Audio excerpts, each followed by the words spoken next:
Hey guys! So today we're doing something a little bit different if you can't tell. But first off, happy holidays. We hope you guys are having the best time of the year with your loved ones. So like I said, we're doing something a little bit different today. Today we're gonna have a little bit of fun.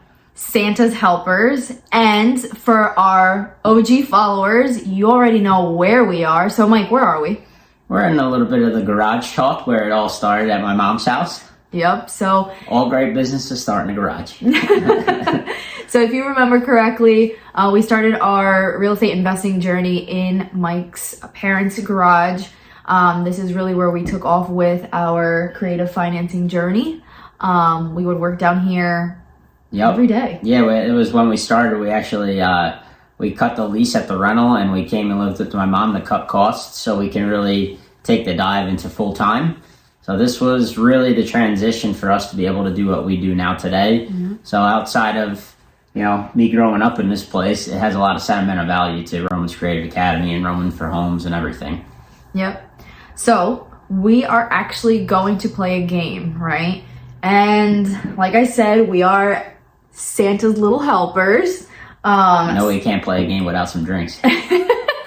So we are going to play a game where we pick questions out of this and the other person has to answer them, right?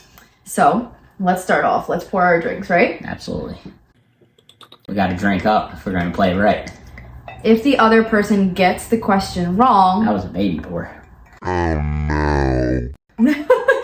Then you have to drink. You want to give me a little more then? That's a real pour. Oh, okay. It's a Friday. Alrighty, let's get started. Oh, cheers. Cheers. Cheers to you guys. Cheers, guys. Alright. Santa's little helper did good. Not bad. Alright, so I'll go first. Yeah. Mix them up a little bit. How do you market and sell your services?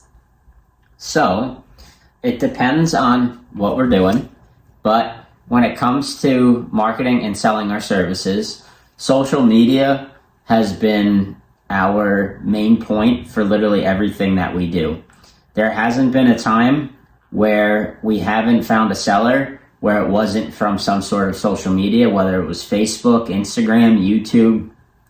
We've made all of our money, we've grown all of our businesses, and we've helped a ton of people literally through utilizing social media and talking to a phone. Yep, basically letting people know this is what we do, right? We just buy and sell homes, and then we use creative financing to find like those win-win solutions for everyone, right? Yep. So a lot of people get a little scared with social media. It's like you don't want to put yourself out there, anything like that. Utilize it, right? It's just... social media is just a tool for whatever you want to use it for. If you want to use it for entertainment, it's for entertainment. If you want to use it for business, it's for business. There's a ton of people on there who need your help. So never be afraid to go in front of a camera. What's the worst thing that you can do? You're talking to a screen. Yep. That's it. All right, I think it's your turn. All right. So, what's Jay's favorite color? It depends. You got two. So there's lime green and royal blue. But what's my first one? Lime green. Hey. No, it's blue. Okay, say I was right. So now I gotta drink. All right, my turn. Ready? Oh, I can't look. How did you get started? Oh, this is a good one. So, in terms of getting started, we're gonna go way back. So, not even just with creative finance, but with real estate in general. So, living in Philly has a ton of gentrification going on. We were living in a high-rise building. We just had gotten sent home for COVID to work from home at the time with our corporate jobs. And everybody around us was either flipping homes, doing rehabs, new construction. And me and Jay were like, there's gotta be a better way than staring at a screen in a 600 square foot apartment for the rest of our lives. So, at that point in time, we decided to see what we can do. And the only route that we knew was getting hiring a realtor and going the conventional route. So throw it back to December of 2020. was when we bought our first rental conventionally through a realtor and using a bank and our own credit, which we never did again after that. It's still our first rental. We still have it rented to the same person, and it cash flows $500 a month. But at the end of the day, it was something that made us realize what exactly it is that we wanted, and also made us realize what we needed to change in order to keep going. So no, we didn't just start with creative finance. Yes, we did start with real estate, and yes, we did buy a property is how we started, but we did it the way that everybody else did it, and that created an issue, and we had to find a solution to that issue in order to continue, and creative financing was that solution. Yep. And I want to just point out that a lot of people question, like, who's Roman, right? So we're Roman's Creative Academy, obviously, and Roman for Homes, but who's Roman? And that was part of our getting started journey, right? So we started driving for dollars, what that was called back then. And we were just thinking about, okay, what could we name our business? And I think it was you said. Yeah, because I don't speak correctly. So so when we said, I was like, let's go out for some homes. Let's go roam for some homes and see if we can find anything. We were driving for dollars. And of course, because I don't say ING, I say Roman, right? I said Roman for Homes. That's where it came from. And at the time we did have Roman, and we were like, we looked at each other and we were like, holy crap. That's the name. And for those of you who don't know, part of our vision for our investing journey is to eventually buy a building. Yep, we want to buy a building with creative financing, rent it out, and the proceeds from that building will fund an animal shelter. So that is not obviously our total end goal, but that is one of our goals that we would like to achieve in the next however many years. Yep. So I think it's your turn. What is your budgeting process? Oh, that one is all you. Well, that's for you. Oh, okay. Budgeting process. We basically like to reverse engineer things, right? So if there's something that we want to achieve, per se, we reverse engineer that. For example, if we want to hire someone, we look at the market analysis, right, on what the typical pay is. And then we see, based on that, how would we need to reverse engineer that, how much we would need to make on a monthly basis. So how much is it that we're going to need to pay them on a monthly basis, and how much do we need to make in our deals based on our average deal, our average profit per deal, that will indicate if we can hire someone or not. Yep. And then in terms of just budgeting overall, we have a bookkeeper. He does our books for us every month. We look at our expenses and our income on a monthly basis. Mm-hmm. And then we look at how are we doing, what's the bottom line look like, what expenses can we cut, what not. So we always look at all of our expenses and we say, okay, these are the basic expenses we need for the business. This is how we're going to budget. These are how many deals we need to do.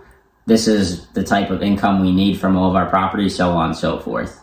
So it's all about just keeping minute track of all the money in, money out, realizing what it is you need to run your business, and then from there adjusting accordingly. And what does that look like? It can mean many things, whether that's increase in marketing to get more deals, whether that's brushing up on your sales, whether that's hiring somebody else to help with the volume. Whatever it looks like, whatever it needs, and whatever your budget allows for, it's going to talk to you. Numbers don't lie, right? That's why I love numbers. Yeah, can you tell who's the numbers guy? Literally what I was just about to say. So I'll drink to that one because I semi-answered that, you know? Mm-hmm. I'll drink with you just because I like to. All right. I'm the next one. What are the biggest challenges you face with owning a business? So, owning a business is... Owning a business, right? We don't treat real estate as a side hustle. I think that's been going around a lot where you can use it as a side hustle, but then you want to scale your portfolio, then you really need to treat it like a business. You can't have 1 foot in, 1 foot out. If you want a business that's in real estate or any business, you need 2 feet in.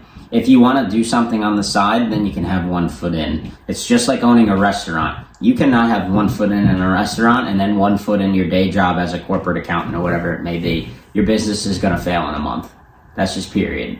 So when you own a business, if you want to say that you own a business, you need to be in it full time. What are some of the biggest challenges with owning a business? Honestly, it's mindset. Mindset is one of the biggest challenges because when you're an entrepreneur, you're riding a wave. There's lows and there's major highs. There's months typically like the holidays are slower months. So when we started, we didn't know that, right? So we came up on our first holiday season full time and we were slow and we were scared, right? And it's okay to say that you're scared. That's part of being an entrepreneur, and that's also part of being true to yourself and everybody around you. It's not all this flower roses game, right? So the biggest challenge is your mindset and staying level-headed. So when the lows are low, you're always looking up and saying, I remember when it's high because it's coming. And when you're high, don't go and blow all your cash. Don't overspend on things. And don't forget about the lows. Don't get full, meaning that, oh, we got all this money now, we did all these deals, or we have all this rental income coming in, whatever that may look like. Now I could just sit back and kick my feet up. No. As soon as you do that, that rock bottom is going to come fast again. So as a business owner, your challenge every week, every day, every month is lowering the gap between the high and the low and trying to keep it as all consistent as possible. Not only that, I would say another big challenge that we have in our business that we actually finally started to get a handle on was employee retention, right? You can hire somebody, but it's really hard to retain them. The reason being, especially in the business that we do, you have to train your employees to know exactly everything you know. Now, if you're hiring somebody to be your acquisitionist, your dispositionist, this is on the real estate side of the business, right? Your property manager in-house, what is it going to stop them from taking everything that you taught them and go and doing it by themselves? Now, we want everybody to succeed in life, and we give everybody the power to go and do whatever they want. But when you are running a business, you need somebody that you know is going to be with you for a long time, so there's not a bunch of training and turnover and taking a million steps back all the time. So the key is to not hire an entrepreneur, but hire somebody who sees the value in your company. And it actually starts with you as a business owner and showing them the value of your company and the value not that you're going to provide to them, but the value that the business can give to them and how they can grow with it. And letting them see your vision. That's really it. And I will say this, our team is completely virtual, right? And a lot of people we've heard in the industry is like virtual, you got to be careful. It's very hard. You're going to have a lot of turnover. Yes, it is hard. We're not going to lie there to have virtual. But like Mike said, it comes down to you, and the culture that you instill with your team is very important, whether that's in an office or virtually. Now, that's not to say that down the road we may have a location, but as of right now, I think we're pretty good with the virtual. Yeah, and the reason being is when you have to have a localized business, it is great for training, and that's like one of the main things why I like the idea of it. But the only other thing is that if you want somebody to come to the office, you need to find somebody locally. So your pool of people that you need to pick from shrinks. The other thing too is that we're doing deals all over the country, right? Anywhere from Virginia to PA to New Jersey, New York, Arizona. So if we're doing deals that we've never seen, we're talking with sellers and buying homes that we've never met them before. What's the difference if we have a team and we can manage the team and the team can be a part of us virtually as well, right? So you kind of have to think about it from both sides. Yep. I think that was well said. And yeah, to the office. Office. Is it my turn? Yeah, it is your turn. How long have we been together? Oh, our anniversary just came by. I think knowing each other. The anniversary of us knowing each other just passed. Yeah, knowing each other, it's 8 years. Yep, right? December 10th. We were both wearing, well, I was wearing an ugly sweater that day. Yeah, I was not. And I also drank like a lot of that. So. And then obviously being together 7 years, and we have been engaged for 2. Yep. and the wedding's coming, but It's coming. unfortunately, the business goes crazy. So sometimes, gotta do what you gotta do. Yep. My turn. Yeah. When did you get Roman?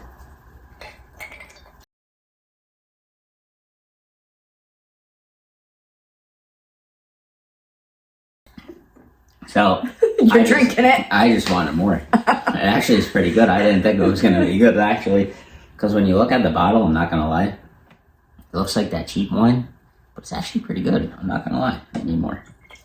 So when did we get Roman? We got Roman in March of 2020. We're supposed to get another dog before Roman, I knew he was gonna bring this up. and that was like in November of 19, and we were at the ASPCA. It was like $100 to adopt her. She was a pit bull. He had his wallet out. I had my wallet out, and she was in the leash was in my hand, and we were about to walk out the door, and I looked at Jay, and she was about to throw up from how scared she was. I was like, I was white. she's not ready.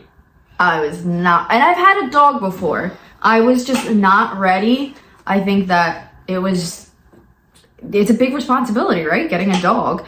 And I don't know, like, she was a really good dog, very well trained, got along with you very well, and myself too. But I don't know, it wasn't the right timing, and I just felt it. And then, so we took a break from looking for dogs for a while, and then come around like February, we started looking again, and we went on Animal Control of Philadelphia, and there was Roman in like a picture, and he was smiling, and he looked all cute and stuff. Yeah. And so we reached out, and he was in foster care instead of being in the kennels at the place, and we said, when can we meet him? That was like one day. Then the next day, we actually went and met him like immediately, and he supposedly didn't like men, but was licking me and everything, and loved Jay. So we literally reached out to the Animal Control, and we said, we want him like today, like now. Like how do we get him, right? So it was during COVID, so we can only foster him because they wouldn't let us adopt him until they neutered him. So we had to foster him for like 3 months. So we were like his foster parents for a little bit. And then once the COVID Once they opened up the neuter, once they started neutering dogs again. Then we adopted him. But the day that he came home with us as our foster kid was March 28th of 2020. I remember that day every day. It's even the password on my phone. So. All right. I think it's you. Yeah. Where did the idea of starting a business begin? Oh, this is a good one. So we kind of touched upon it a little bit, but I'll let you run with it. Yeah, so before we started a business, I was a real estate paralegal and Mike was an accountant. I guess growing up, you had some rentals, but you just didn't, not you, but your family. Yeah. Your family. Yeah, at 12, I had a couple of rentals, no biggie. Yeah. You know what I meant? Yeah. And you wanted no parts of it. Yeah, because my dad would basically make me do all the work with him, and then I was like, there is no shot I am doing this moving forward. No way. Meanwhile, I was like, I'm seeing all of these big companies purchasing, syndicating, I was on the back end of things, and I was like, I want to do real estate. I want to do real estate. I want to do real estate. Like, we should definitely invest. I was a little scared about the tenant side of things, but I knew that, we had the thick skin to do it. The biggest thing was when we started, we actually didn't have the intention on starting like this wholesaling business. Like, it was actually, we just wanted to get rentals because that was the hype back then. Everybody's got a burr, and you're going to do this, and you're going to do that, and you're going to flip, and blah, blah, blah, right? So that was the plan, and we were going to stick with our jobs. Then we bought our first property, and then the more and more we worked from home, we were like, get me out of this now. So. Yeah, so then he finally came around. We were actually going somewhere from our apartment building that we were in, and he saw someone with a really nice car, because we're both car heads, and he was like, struck up a conversation with the person, said, what do you do? And he said, real estate. And he was actually redoing the house, and that's where it all started. And then we went to a local meetup, in North online. Philly? Or, North Philly. North Philly was our very first meetup.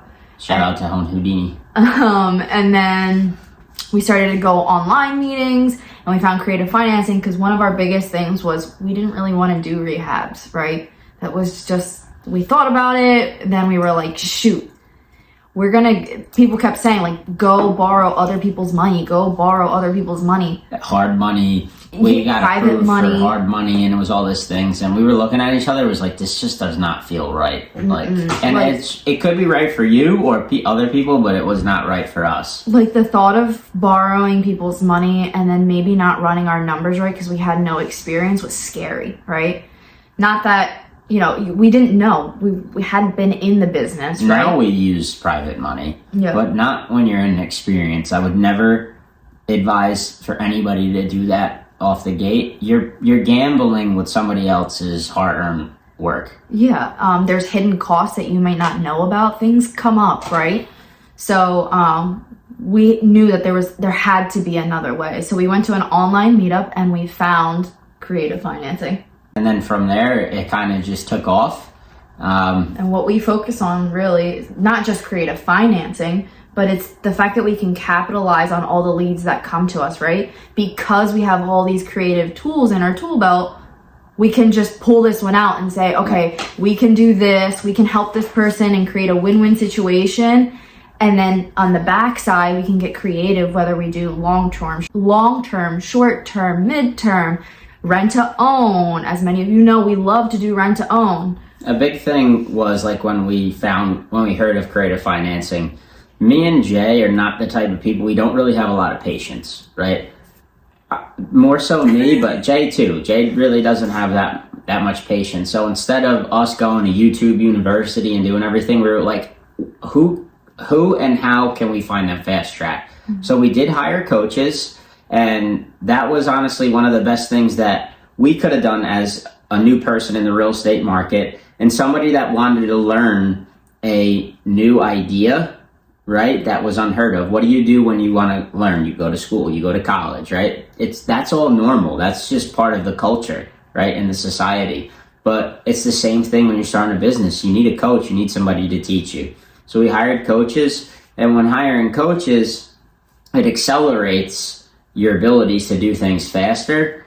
And from there, we were able to buy, in the next 6 months, we bought and kept another 2 to 3 rentals, just through creative financing, which was awesome. Yep. And then once we got through the coaching program, me, from my background, I saw like the repetitive tasks. I had done like SOPs. People who don't know what SOPs are, standard operating procedures.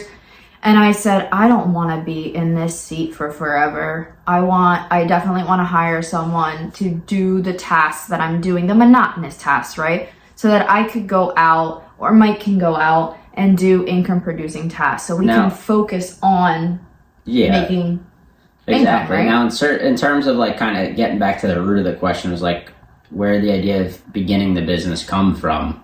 It really came from when I would say we started in April of 21, and then by December of 21, we had bought 2 properties already.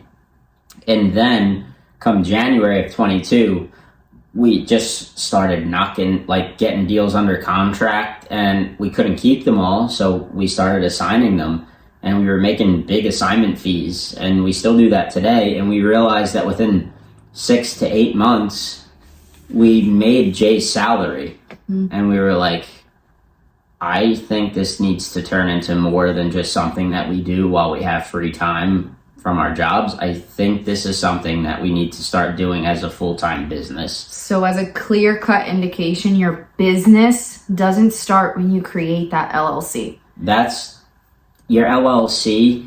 Oh yeah, you could create an LLC. That is a business in the legal eyes, but do you have revenue? Do you have processes? Do you have expenses? Do you have systems? Do you market? Do you have people that work for you? Do you have consistency?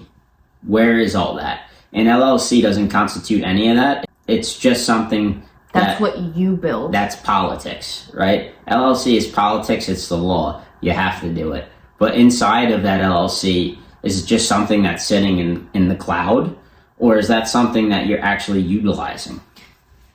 A great example, you want to sell your business. You're not just going to sell a mom and pop that you've been running and then you hand it off to the next person and they don't know what to do. I'll give you an idea. Right now, while we're doing this video, we have a seller signing for a deal right now today that we are assigning to another buyer, right?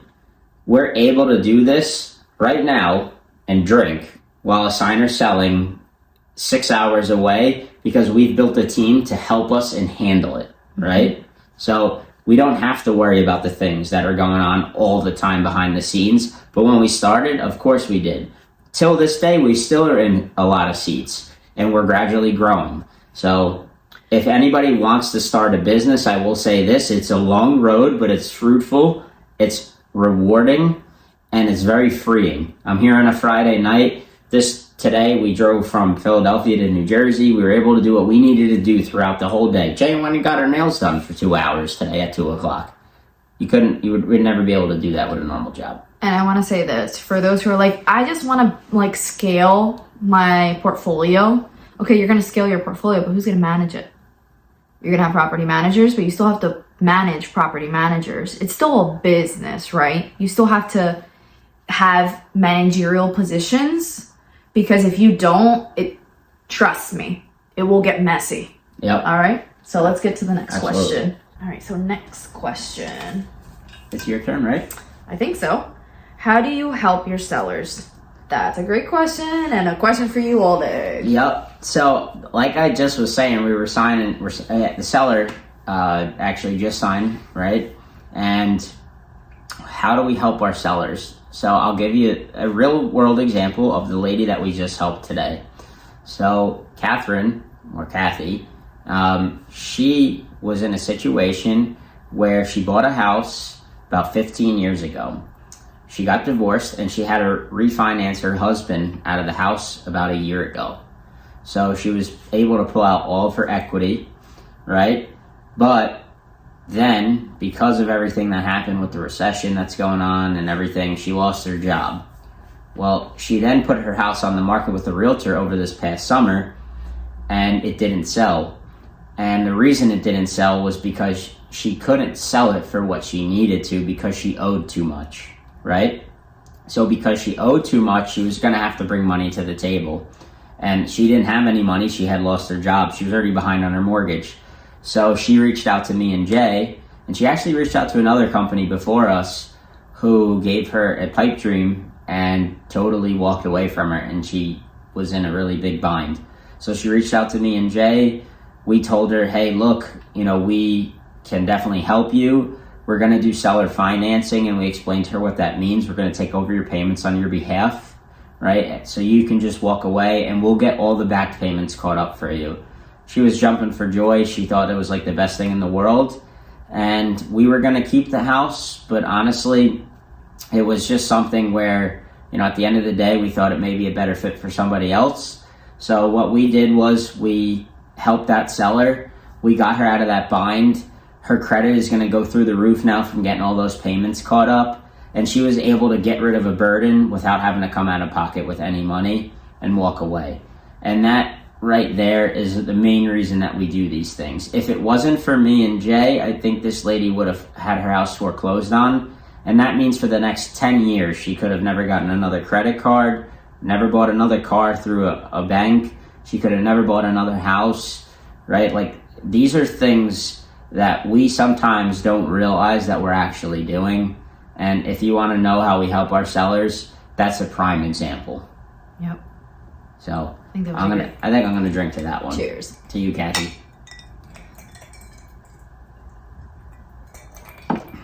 Your turn. Yes, ma'am. So, how do you help families with the homes that you buy?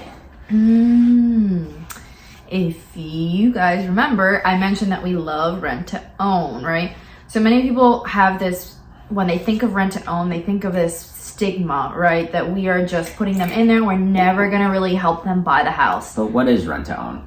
Wrong. Rent to own is when you allow the person to move into the house and rent from you until they are mortgage ready and purchase the house from you, right? So you give them the option to purchase the house from you at a certain amount of time. So for example, what we do is obviously we put a residential lease in place, and then we give them the option to purchase the house. I think we typically do 5 years? Yeah. So with the rent to own tenant buyers, right? So it works great for them because a lot of times they don't understand credit. They don't understand money too well. But what we do is we help them, right? So we'll tell them, look, what we're going to do for you is this. With a down payment, instead of a security deposit, with a down payment, you can move into the house. You can make it your own, right? You can do any work you want. You can redo the whole thing if you want. It's your house. I want you to enjoy it as if your name was on the title to the house. You're going to rent from us for a period of time. But while they're with us, right, this is what sets us apart from other people that do rent to own across the country. We put them through credit repair. And by doing that, it actually helps them and lets them achieve home ownership. Instead of only giving them 1 year and collecting a big down payment that's non-refundable, at the end of that 1 year, if you didn't help them, right, how are they going to go apply for a mortgage? They didn't change any of their current habits.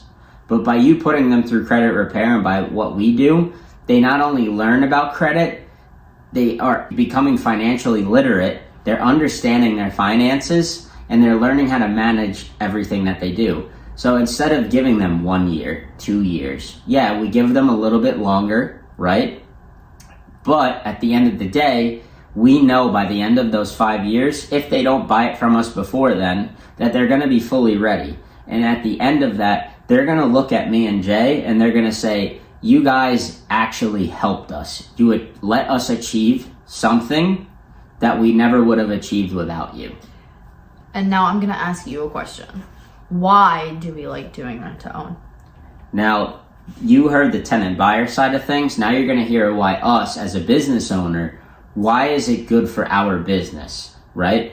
So with rent to own, the top level thing about rent to own is that not outside of the money, I'm going to get into the money, but you're able to buy homes that are hours away from us. And we don't have to worry about having a contractor out there for leaks, for toilets, for this, for that, right? The tenant buyer, since we are treating them as the homeowner, they're responsible for any maintenance and utilities after the first 30 days of living in the house. And this is all in the paperwork that we put together. So by us doing that, we don't have to worry about the house. If there's a leak, they have to deal with it, right? And yes, some people may say, oh, that seems kind of off, that seems kind of wrong, but we are very transparent with them up front, and they actually prefer it and like it because it's giving them that sense that, yes, this is my house. If it was my house and I bought it, I can't go to somebody and say, hey, I need this fixed. It is mine, right? Mm-hmm. So it gives them that sense of ownership, which is what they're looking for, which is why they came to me and Jay, right? So that's the benefit for us. Now, outside of that, right, a business runs off of revenue, right? You can't have a business unless there's revenue. So why do we do it? We love to buy creative financing deals with 5 to 10% down out of pocket max, right? That's max, right? And then because with rent to own, you get paid 3 times, right? 1, you get a 10% option fee up front that's non-refundable, all right? And the 10% is off of whatever purchase price you agree upon. 2, you get market rent or over market rent, so you cash flow. And then lastly, when they buy you out, you get a big back end check. So after they're paying down your loan for all these years while they're there, right? That spread between what you sold it to them for and what you owe on your mortgage is that big back end check. So you get a wholesale fee up front, you get long-term cash flow, and then you get a big back-end flip check. So for one little single-family house, we can capitalize it on 3 times instead of having to buy it, rehab it, refinancing, hoping that we're going to get money out of it, right? And then making minimal cash flow, right? So all of our properties, we're making $500 plus a month per door after reserves, not pre-reserves, because a lot of people will say, oh, I make $500. No, this is post-reserves, right? So this is actually in our pocket. We collect a 10% down payment check, which is ours to do what we need to do with it. And then most of the time, our back-end checks are close to 6 figures, right? Which then we're going to take and we're going to roll into with a 1031 exchange. That's my accountant side coming in. We're going to roll that into a bigger property or multiple different properties. So that one little single family, right? Because we're creative financing, our rent to own typically only works with singles, right? That is how we capitalize on single family homes, is by using the rent to own strategy. Multifamilies, we do a little bit different, but with rent to own, that's exactly how we help families, and obviously how we also help our business too. Yeah. So, next one. This one's me. How did we meet? So, we met by me wearing an ugly sweater and drinking a crap ton of liquor. No, yeah, but that's actually what happened. That's really what happened. Yeah, but we were at a party in college. We went to St. Joe's in Philadelphia. Mm-hmm. We had mutual friends. Mm-hmm. There was a party at about 10 a.m. in the morning. So for you guys who went to college or didn't go to college. He was there at 10 a.m. I was not. Of course I was. There was a keg. I love it. So when we went, she was there. And I just put on Spanish music because I like Spanish music as a gringo. And... And I didn't know, I was drunk as hell. I didn't know that she was sitting there, but I put it on and she was the only one that started dancing. And I was like, let's go. That's the way to my heart. Yep. And then I asked her for her number and I invited her to a party that night again. So we partied during the day, took a break, partied again at night, and that's how we met. So romantic. The ugly sweater was a part of it all. All right, next question. I think we got a couple left. What is Mike's pet peeve? Oh, this is a good one. I got this one down. Ready? This is going to sound really weird, but the one that bugs him the most is when you scratch your throat. Do you guys know what I mean? Here, I'll do it. She's the only one that does this. See? Scratching your throat. And no, I'm not the only one that does it. My whole family does.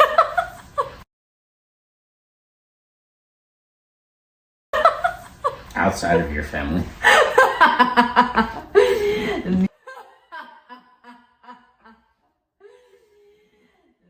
Yep, that's expected. All right, I think this is... I think you need to drink because there's a one pet peeve bigger than that.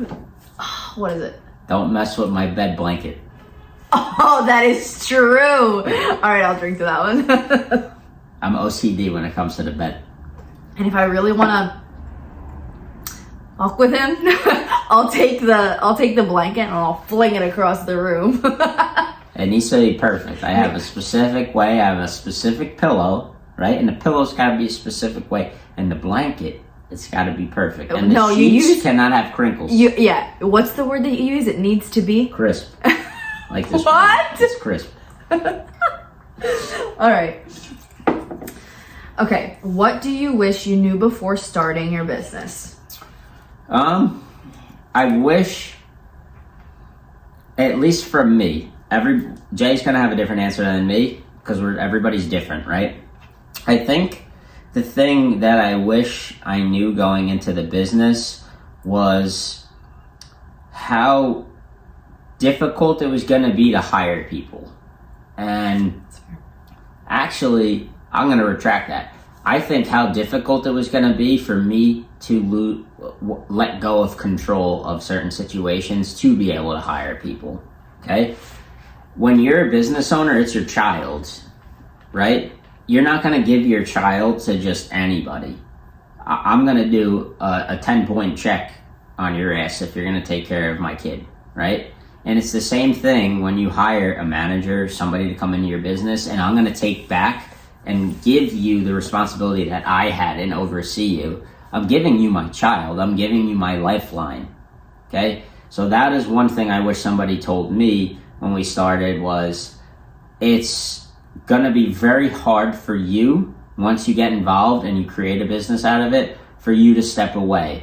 And it's something that you really need to work on as a business owner, and you honestly need to get training on, is how to step away properly without it being detrimental to yourself, your business, or the person that you hire. Yep, I like that one. I agree with you there. I think on my side, my challenge is because we're two separate people. Like you said, we're gonna have different opinions with this one, or views, perspectives, is honestly working with your spouse. It may not look like, you know, Mike and I working together is hard, but when when there's arguments that have nothing to do with the business, or we're making a decision, and then he starts drinking, we're making a decision that has to do with the business, and we both have different views, we know, okay, we have to just say we're going to talk about it, and like if we're in front of our team, we're going to talk about it, and then we'll come back to it. That was really hard to navigate, I think, on my side, because you can't control what the other person does, right? So for example, I'm very organized. Someone around here isn't as organized as me, right? So our team members that we hired are very organized as well, because we knew that that was someone around here's not so strong suit. So you also need to know yourself within the business, right? But like I said, creating roles and working with your spouse, I think was one of our, not at the beginning, I'd say as we grew, that was a challenge that we faced. And I think that needed really to be aired out, because a lot of people make it seem like when you work with your spouse or even just a partner, it's easy. It's not easy, because you're learning each other's way of working. Yep. Yeah. All right. I think there is one more, and that is yours. Damn, I want to drink more then. Hold on. She's making me look like an alcoholic. She don't even drink. Because that's not the point of the game. Oh no. That's what my sweatshirt says. What's one thing that's hard about working with your significant other? I just talked about it. Wow, that was ironic. So, I think that concludes the game. So guys, this is what we're going to do. If you're watching this and you are drinking, cheers. Okay, salud. We're going to have a sip for you guys, and we appreciate that you guys are always with us, that you're our fans, that you want to be a part of this with us. Mm-hmm. And if there's anything that you ever need, I want you to know that it's okay to reach out to us. It's okay to ask us questions, and we are nothing special. We're just normal people. We're sitting here in a cinder block garage, and this is where we started, and we're not far away from where we started, okay? So if you ever need us, you reach out. Yep. So with that being said, happy holidays. Salud, guys. And see you next week.